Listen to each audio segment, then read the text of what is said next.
Welcome back, Wildcat fans, to another edition of the Deer Park Coaches Show, Week 10. I'm Jake Snyder, here with Coach Tucker Berger. We're going to recap Deer Park's 18-13 victory over Mariemont.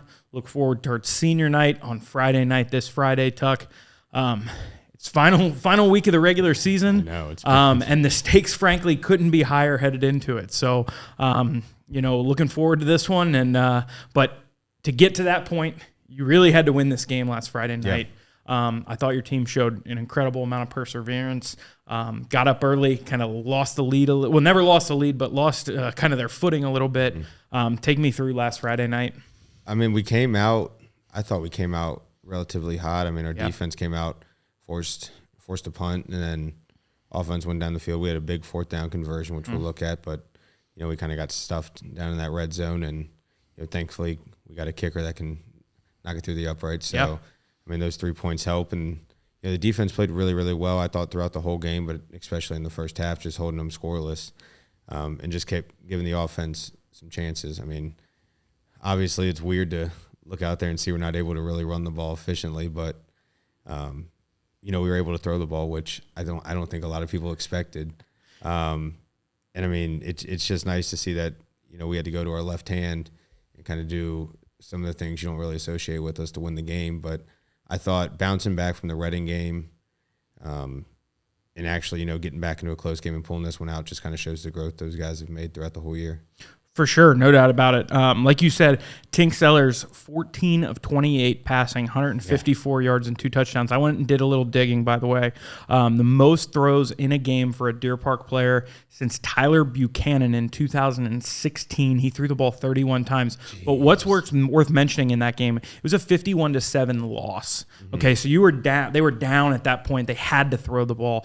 I went back all the way to 2006, and I could not find a single win where somebody threw the ball more than Tink did on Friday night. So you kind of knew they were going to take the rush away from you, but I think you had to completely kind of re-game plan on the fly on this one on Friday night. Yeah, and I mean, luckily we have periods throughout the week where we just work on our routes on air, and we structure our practice so that we break it down into 2 different periods where one, we only run our triple for about 20 minutes, and the other one's team, so we focus a lot more on the throwing in that aspect, so we do get some live looks there. But really, I mean, I think it just shows how far he's come as a passer. I mean, we've worked on this since the summer, really even back in the winter, just, repping it out and timing, and, I mean, I thought it looked pretty good. I know 50% is not always great, but I think for him to throw the ball 28 times and feel comfortable doing it, and getting the ball to our guys quick and in space and letting them make plays, I think that just shows that, if we have to do it, we can do it. Yeah, and that's a big point there. The percentage isn't great, but you kind of force him into some uncomfortable situations that aren't typically what you're expecting of him of making throws. He didn't really make any bad throws either. From what I, watching the film back, nothing that you thought was going to get intercepted, nothing forced. He made the throws that were there for him, and so I thought that was really good. By the way, while we're talking about him, I think it's worth noting 2 interceptions in the second half for him. You were talking about that defense. In the first half, they hold him scoreless. The second half, they forced turnovers. And those were kind of the 2 big things. Those 2 interceptions by Tink, obviously, the last one at the very end of the game saves you the game. Saves the game. And, I mean, if you guys haven't, he's up for Cincinnati.com Player of the Week. That's so go out there and vote for him. You got 2 big plays, 2 touchdown passes, one to Morgan Brown, one to Kevin Guzman. Brown, 8 receptions for 69 yards. That's got to be the most receptions. I didn't look at that stat, but that's got to be the most receptions for a while. But and then Kevin, and we're going to look at his touchdown catch, but we're also going to look at his 4th down play, and that one stuck out to me because, frankly, he dropped the ball on the play before that would have been a first down. You went right back to him. I thought that showed a lot of confidence in the kid, knowing he was going to make that play, knowing he could make that play, and he did and delivered for you, and that led to your first touchdown. He scores on the next play. Yeah. Defensively, Lucas Brown, I thought, stood out. 9 tackles, 2 for a loss. Morgan also had 8 tackles, 2 tackles for a loss. Tink's 2 interceptions, like we said. Really, the offense played well in this game, I thought, but the defense won you this game. Yeah, I mean, I think you just have guys like Lucas that are just difference makers, and when he's on the field and he's healthy and he's playing, I mean, he just changes everything for us in that box. I mean, even along with him, Joe, Andre, CJ, Justin, those guys are just playing a whole lot better. I mean, this is the best our defensive line looked probably in all the 5 years I've been here. I mean, they work their butts off to keep those backers clean, and they just cause so much havoc up front that it's tough on teams. All right, I want to get right into the game film here because there's a ton to look at from this game. We were talking beforehand. In an 18-13 game, I don't know that you expect to have as many things go on in this game as you do. But it starts right out of the gate with the 10th play of the game. Like you alluded to earlier, your defense got off the field, forced a 3-and-out and punt. You get to fourth down here, interestingly enough, and you decide to go for it. I think at this point, where you are in the year, at this point, there's nothing to lose, and I like the idea to go for it here, and then you're going to complete this one 36 yards, Sellers to Riley McHugh. Talk me through it. Yeah, so, I mean, I think they were expecting us to punt, and I kind of looked at Greg and was just like, well, I'm going for it. But really, that's just, first read is really just reading that corner, and Riley does a good job of beating him inside. I mean, he probably could have thrown the ball to EJ. That would have been a closer play for the first down. Yeah. But as soon as he sees that safety sink down, he knows he's got a shot. I think his pocket presence is a really, really good on this play. I mean, he steps up and avoids the rush, keeps his eyes downfield, and then he doesn't even step into the throw, and he puts it right on him, splits two guys. And, I mean, that's a heck of a grab by Riley to track it down and, dive and catch over the shoulder. I mean, those are just plays from guys that have stepped up all year and just making plays when we really need them. And, I mean, we went up on the ball, got fast, drew a penalty, so we got a little bit more. So I think it seems like the mindset of everyone, especially those two guys, is just who wants to make the big play, and those guys are two guys that just want to put it on their shoulders and make it. Yep, no doubt about it. So, like you said, his pocket presence was the thing that stuck out the most for me here. Just the improvement from the first week of the year to this week, to watch him not get happy feet, not start looking around, just slide to his left, step up, make the throw. Man, that was a beautiful play. Again, great catch by McHugh as well. All right, so it kind of turned into a slugfest at this point. Just kind of trading blows back and forth, not really getting anywhere, playing between the 20s really for a while. You get to the point in the second quarter here, and it's fourth down again, but this time you're a lot closer to the end zone. What's interesting about this play, this is a 6-yard catch from Kevin Guzman. The play before Kevin dropped this pass, it looked like it was basically the same play that he dropped. So what stuck out to me on that was you knew it was going to be open. You went right back to your guy, a senior who you trust, and allowed him to make up for a mistake that he made. Talk me through it. And actually, I mean, the fourth down play, it wasn't as open as not even close. Yeah, he made a better catch on the fourth down than he did on third, no doubt. And that's the thing. I think if he catches the one on third down, he actually has probably a chance to score. Yeah. But in the offense where we do have 5 or 6 different guys, I think Kevin's one of the guys that gets overshadowed at times. But I mean, he makes clutch plays for us at crucial parts in the game. I mean, even against Reading, he had a catch on a drive and really muscled the ball out. So, I mean, Kevin's just a guy that shows up every day and he works and he works and he works, and he's one of those guys you just lean on. I mean, this right here, I mean, the guy's right on him. Kevin knows where the first down is. He sits down, makes a strong catch, and he picks it up. And then, eventually it just leads us to getting our first touchdown of the game. And, I think the timing's there, and it just shows how much these guys have worked to just really get the timing. I mean, Tink lets that ball go, as soon as Kevin's getting ready to break. He stays in the pocket and makes a throw, even though he gets a little bit of pressure, and he puts it right on him. And those are just the plays you need to keep drives going and put the points on the board. That's it. Sometimes the simple is the most important here. And, it was a complete timing play. He knows he's going to be there. He puts the ball where it needs to be, high and outside, where Kevin can get to it. Kevin's sitting. You actually saw, interestingly enough, Mariemont a couple of times where they threw passes short of the sticks. And it was just the routes that were run where they kind of came up short for Kevin to end up in the right spot, be in the right place there. Just a great play, great redemption, because you're going to go right back to him on the very next play here. You score the touchdown here. He's going to take this one it's, from the 10, just kind of a nice little simple route that ends up open in the back of the end zone. Yeah, and I mean, that's the thing. Tink on this one does a good job of rolling to his right when he doesn't see anything open on that first initial read. And, not to get into our plays a little bit too much, but, Kevin's backside route actually doesn't take him across the field. He just had, enough awareness of what was going on to work across the field because he saw Tink scrambling a little bit. And, I mean, he did a good job of getting open, making the catch, and, getting in the back of the end zone. He did try to celebrate a little bit, which got us into some trouble on the kickoff. But, I mean, Tink feels a rush right away, gets out, and, I think the best thing he's doing is just keeping his eyes downfield. Yeah. He's not trying to force to run. He's not trying to force the ball right away. He's checking every option. And, I mean, even, that guy comes up and hits him after he throws the ball, but, he makes a great throw to Kevin. He puts it right where Kevin's going. He leads him to the spot. Kevin makes a heck of a catch. He knows he's going to take a hit in the end zone. He buckles up, catches it, stays in, and then, it's just a great play all over. Yeah, the throwing him open was the part that stuck out to me the most on this play. That's when you're rolling, when you're moving, evading some pressure, you got a guy coming right into your face. It's easy to throw that ball behind Kevin. Kevin kind of told him to throw him open. If you watch that on the play, you can see him point like, hey, here's where I'm going. Yeah. That's two guys who have spent time together, who have thrown a lot of routes, run a lot of routes. It's a senior, like you said, as soon as he sees him rolling out, get yourself into a spot where the quarterback can see you. Well, and I think even the thing on there that most people probably don't know is that's a tough throw. I mean, he throws that over top of two guys and in between two guys. So, I mean, he fits that ball in a window, and, I mean, that's a heck of a play just to get us on the board. Without a doubt. So it's 10-0 at half.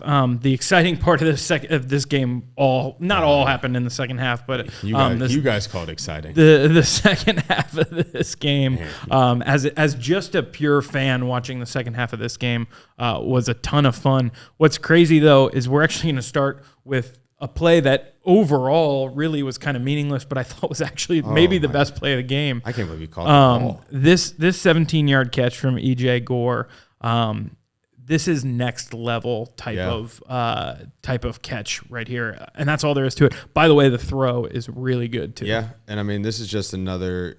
We touch on it every week, but I mean, throughout here, you've already seen 3 different guys, and there'll be a 4th guy coming up that have done things with the ball. So I mean, being able to have that much ability to spread the ball around and give it to different guys just makes us so hard to defend. And I mean, in a game where we couldn't really run the ball effectively, Alfred and Jaden still did their best to carry it. Yeah. I mean, we had to make plays like this, and I mean, EJ goes up, makes the play, takes a little bit of a bump, and has enough to get both feet down. And hold on to it. I mean, that's a 3rd down play that. Yes. If we punt right here, I think it's 10-0 still. I mean, this is a drive where we go down and score, and that's correct, and push it to a 3-score game. So, I mean, it's just guys making plays, and guys that have been around the program, and I think they're really buying in now to stepping up in the moment, and not trying to push the play to someone else, or really just taking full grasp of that play and really stepping up. I mean, shoot, where I'm on the other sideline, I'm like, there's no way he caught that ball, and they're like, oh, catch. I'm like, y'all better get on the ball now. Yeah, no, and then you see it on the film, and it's clear as day. It was a catch. Just inside football a little bit here, the way he high points this ball is incredible. You have to go up and catch that at its highest point, especially with that defender behind you. If you let that ball get into your body, if you don't get it up at the highest point, you're probably going to get hit right as you touch that ball, allows him to possess it. Shoot, if he lands, it's probably a 73-yard touchdown. Yeah, you're not wrong about that. He's open over there too. But I think that's worth looking at. That's one heck of a play. So we're going to go from an athlete making a heck of a play to something that was, I think, mostly scheme at this point in this one. Everybody, the players do their job on this play, obviously, but the way this play was schemed up, this is going to be a 28-yard catch from Morgan Brown. He is as open as I've seen a receiver all year long for us on this play. And, kind of going into the week, we knew if we went with a wider set, we'd get a safety off. And, already hitting on this play earlier in the game for a big play, that safety stays over top. and both of them run with the post this time, and that just leaves Morgan with a whole lot of room. And when Morgan gets a whole lot of room, something good's going to happen. No doubt about it. So, I mean, he makes the catch, and, you know, he probably picks up about 15 yards before he has to make some moves. But just being able to get those extra yards and make some stuff happen along that sideline, you know, those are the things that really just keep the drive pushing and keep them moving. I mean, it feels like he does something every week where it's just like, man, it's crazy as a freshman. And I say it all the time. I didn't think he'd adapt this well so quick, but I mean, it seems like every week it's just there's something he's doing where you're like, wow, like I haven't seen that before. I mean, right there, that's a good throw, good timing throw. Yep. Morgan does a good job of, you know, just catching it first, and then, you know, I think he turns around, doesn't expect to have that much green grass in front of him. But yeah, when you're that open on a play like that, it's really easy to kind of start to get depth to drift backwards. I thought he did a nice job of staying shallow on that route, running it right on the 30 to give Tink the opportunity to make that throw right where it needs to be. Yep. Like you said, this is a play that you ran before where you hit Riley deep, the very first play we looked at. So you kind of knew it was going to be there. I just thought from holding on, you held on to it till the right moment in time in this game, right? That's the big play right here. So we needed it. I mean, when you need two drives that kind of stalled out. We needed something. All right, so just a couple plays later, you get yourself into another fourth down situation here. Man, this team stepped up on fourth down over and over and over again today. Or Friday, excuse me.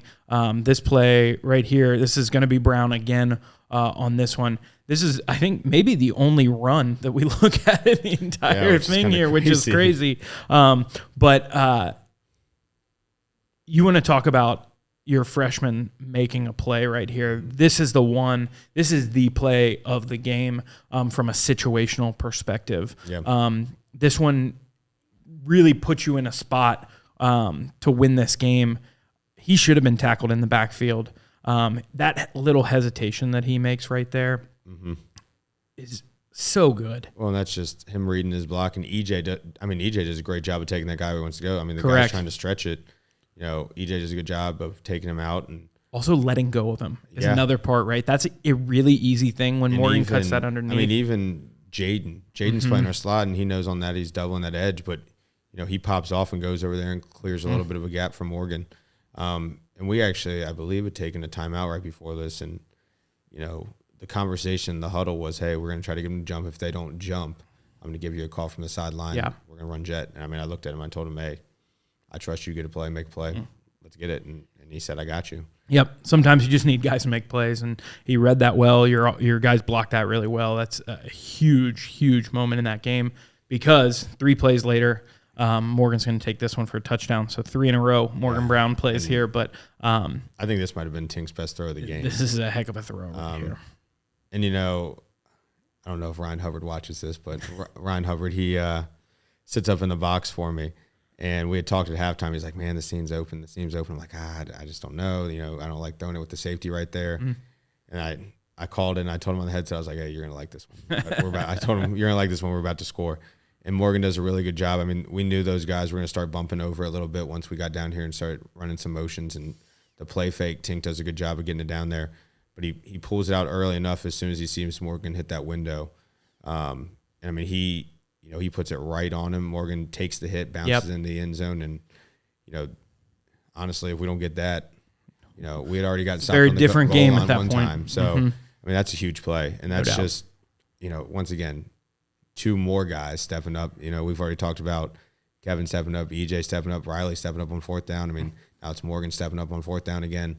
It's just, you know, we got a whole bunch of guys who want the ball in the moment. And I think they show you through this game, you know, whoever we went to wanted it and wanted to do it to win the game. Yeah, incredible. All right, the next play is the next play. Heck yeah. This is incredible. This is one of those plays that you might see happen once a year, if that, honestly. Usually this play ends up in travesty, right? Yeah. Somebody getting hit, somebody turning it over. This is the extra point, and just talk me through this one. Well, I don't want to say it's a good thing, but it just kind of worked itself out that we had a bad snap in practice the day before, so we had to go through the fire call. So, I mean, I'm watching it, and as soon as I see it, I'm like, oh, this is not going to end well. But, you know, Caden is just such an athlete that, you know, he gets out, and I don't think this dude thought. Yeah, a holder is going to stiff I was going to say, yeah, I didn't think this kid thought Caden was going to run through him. Make the play and then throw it. And, I mean, the next day I'm talking to Caden, I'm like, I didn't know you could throw. He's like, yeah, well, you know, me and Morgan played together in third grade. And I was like, geez. But, I mean, it's just, you know, Caden really wasn't even on the team until maybe 4 weeks ago. Yeah. And it was Colin actually texted me and said, hey, what do you think about Caden Holden? I was like, well, I'm fine with it, but you got to practice. He said, well, we have been. You know, it was actually his idea. And I'm like, okay, so you guys talked about it. I'm like, yes, bring him out. And, I mean, it's actually been great because, you know, those guys can really work on it. Yeah. And then, you know, you get things like this where, you know, he's just making a play like this, and this is huge. I mean, if we don't get this, then it's a one-score game, you know, the rest of it. But, yeah, it's just a heck of a play by Caden. You know, also shout out to the boys soccer team. Big win last night. Yeah, for sure. Keep it rolling. All right, so it's 18. Yeah, that gives you 18 points. Like you said, you win this game by 5, so obviously a huge moment. All right, defense is going to take over here now for the rest of this game. So that's right what we're going to jump into. The first is back-to-back plays here by Andre Warren to get your team the ball back. This is as big of a moment as there is in this game, and he just makes 2 back-to-back plays for you. Yeah, and, I mean, Andre's a guy that's really come along throughout the year. And I think, you know, with the D line that's really loaded with a lot of seniors, you know, I think sometimes he might get a little bit overshadowed just because he's the one junior. And I mean, you got CJ who's a freshman, but really it's those 5 guys that are pretty interchangeable up there. But he's a guy that, you know, he doesn't miss workouts. You know, it's 110% with him every single time. And I think he's really bought in this year to kind of doing the dirty work and making plays. And I mean, right there, he's so quick off the ball, and you know, he gets a hand on him and he grabs him, and he's, you know, that's just a heck of a play. You don't see people getting penetration like that off the ball like that quick. And I mean, he's just one that's really bought into what we've been teaching up front, and, you know, teaching those new moves and teaching the strategies. And I think that just shows you right there that, you know, it's really paying off. And you know, I can't talk about Andre enough about how far he's really come. For sure. And that play was on 3rd and 1 there. I mean, that's as huge as it gets on the 50-yard line. Yeah. You know, they get that first down there on your half of the field. They're coming at you downhill at that point. Creates a 4th and 8 scenario here. Now they got to throw the ball. And so when they have to throw the ball, one shout out, and we're going to look at the 2 interceptions after this play, but quickly, I think it's worth shouting out that the coverage in this game from your defense was really, really good. Your secondary played a great game. Yeah, and that's something in the past when we've played Mariemont that, you know, I felt we've broken down a little bit in, especially on some of those kind of broken plays where the quarterback's scrambling around. You know, sometimes we get out of our coverage, and, you know, that leads to those big plays. And I think it only really happened once in this game. Well, and that was on a trick play, honestly. I mean, they handed the ball off to the running back. So, anyway. I mean, just the rush by Dre, you know, you see him, he's coming through, and I think you just see him. It's just the pursuit of him. I mean, he has to go through there. He gets worked up. He jumps over a guy and then stays with it. And, you know, I think it just goes back to wanting to make big plays. Yep. You know, as soon as that guy went down, he could have just been like, oh, man, I'm not going to keep chasing him. But I think the guys have really bought into wanting to be the guy to make the play. And I think that's just so huge, because when you have guys that want to make the play, it just pushes them harder and harder and harder to be the guy. And, you know, when you got a defense of 11 guys that want to be the guy, it's nice. But that's just a heck of a play by Dre. And I think the pursuit you see on there and just the desire to get to the quarterback are the things that just really stand out. Yeah, without a doubt. All right.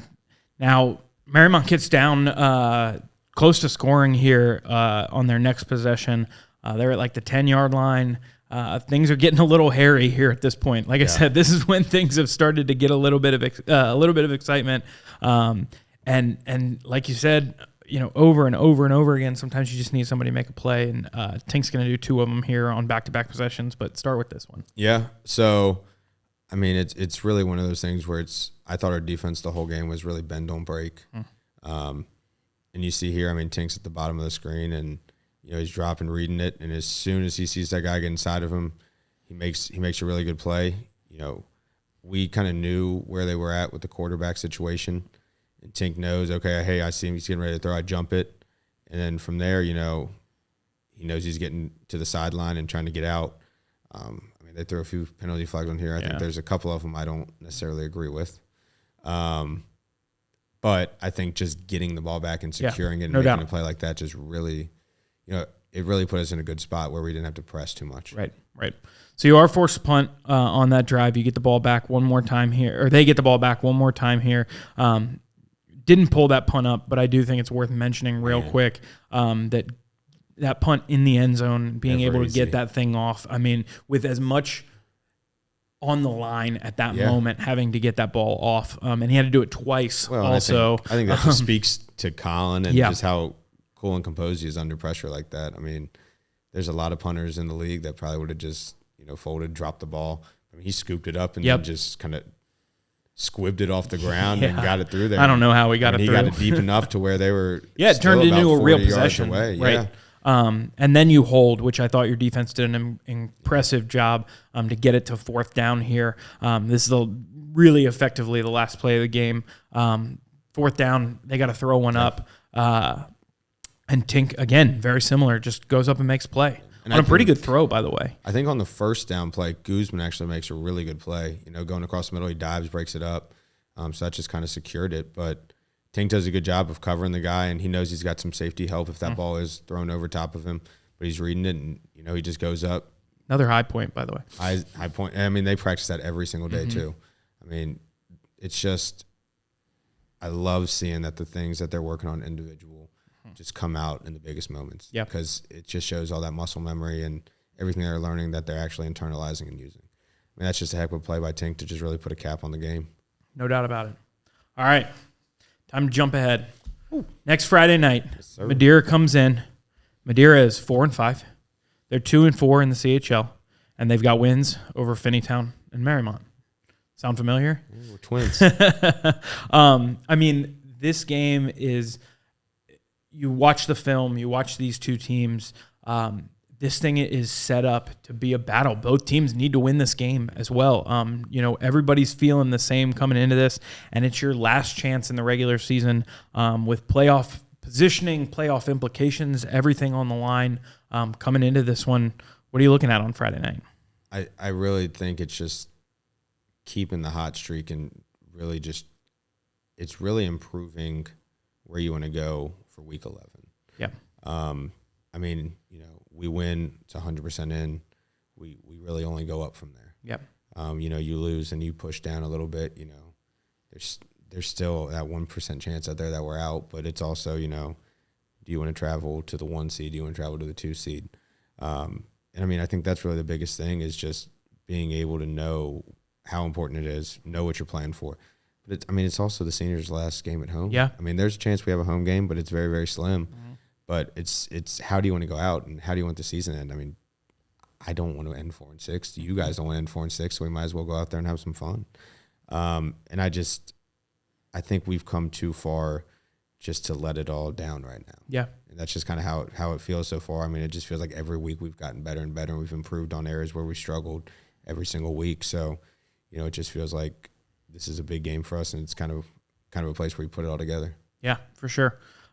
Couple of things worth talking about. You've got a bunch of seniors on this team. Obviously, it's going to be bittersweet to say goodbye to a lot of those guys for sure. But worth shouting out those guys as our last regular season show here. Those guys are really the heart and soul of your program, and I assume for you coming in for your first year, it's a big deal to send them out the right way. Yeah, I mean, this is one of the biggest senior classes I can remember. Yeah, I think there's 14 guys in there, and they all contribute to us in many different ways. I mean, there's some guys that are playing offense and defense. There's some guys that just play one side of the ball. There's some guys that specialize on that special teams level. But I think with all of them, they all show up and they all work. And that's the biggest thing is it was nice when we started in January and February, and I had 9-10 of these guys that were there consistently that I could lean on and really help establish the culture. And I think still, I'm leaning on it. Feels like all 14 of those guys to really keep these young guys locked in and keep them moving to where we want to be. And I mean, I couldn't say enough about all 14 of these guys because, I don't think we'd be in this spot to finish 5-5 or, really lock up a pretty solid playoff spot if I didn't have them. No doubt about it. A couple of quick cleanups real quick. Just to jump back to the Mariemont game, want to shout out the Mariemont broadcast team. Did a great job on that game. It was a ton of fun. And that leads me right into our broadcast team with the Wolf family. Yeah. Becca does a tremendous job on those games. You can watch Friday night's game on YouTube. We've been able to stream almost every single game for the last 5 years, really. Yeah. And we owe a huge thank you to her for all of that.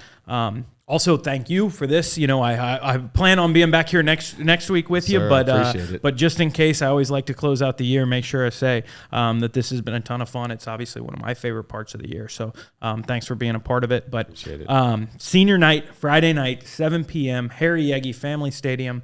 Two teams that are ready to go to war with each other. I think that's the last of it. And so just close me out, Tuck.